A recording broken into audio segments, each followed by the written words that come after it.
Hi everyone, ఎలా ఉన్నారు అందరూ? నేను రీసెంట్గా అమెజాన్ నుంచి పాన్ కేక్ మిక్స్ తీసుకున్నాను, గ్లాడ్ఫుల్ వాళ్ళది. దీని ప్రైస్ వచ్చేసి నాకు 99 రూపీస్ పడింది.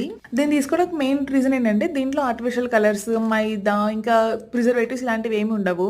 మెయిన్ ఇంగ్రీడియంట్ పౌడర్ కోసం మనకి స్ప్రౌటెడ్ జోవర్ అలాగే ఓట్స్ యూస్ చేస్తారు. దీంట్లో ఇంకా డిఫరెంట్ వెరైటీస్ ఉన్నాయి. సో నేనైతే స్ట్రాబెరీ ఫ్లేవర్ తీసుకున్నాను. మీకు లింక్ కావాలంటే కింద కామెంట్ చేయండి.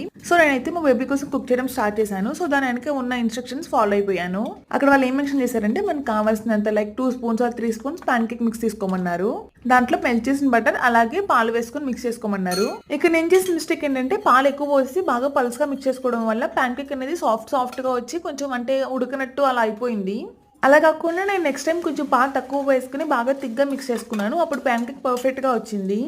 చూసారు కదా, మూత పెట్టుకుని 2 సైడ్స్ చక్కగా కుక్ చేసుకుంటే మనకి పిల్లలకి బ్రేక్ఫాస్ట్ కానీ స్నాక్స్ కానీ ఇవ్వడానికి చాలా మంచి హెల్దీ ఆప్షన్. టేస్ట్ విషయానికి వస్తే కొంచెం డిఫరెంట్గా ఉంది. అంటే మనకు రెగ్యులర్ ప్యాన్ కేక్ కాకుండా ఎంతైనా హెల్దీ వర్షన్ కాబట్టి కొంచెం డిఫరెంట్గా ఉంది. అండ్ మా పాప విషయానికి వస్తే ఓకే, దాన్ని తినడానికి ట్రై చేస్తుంది.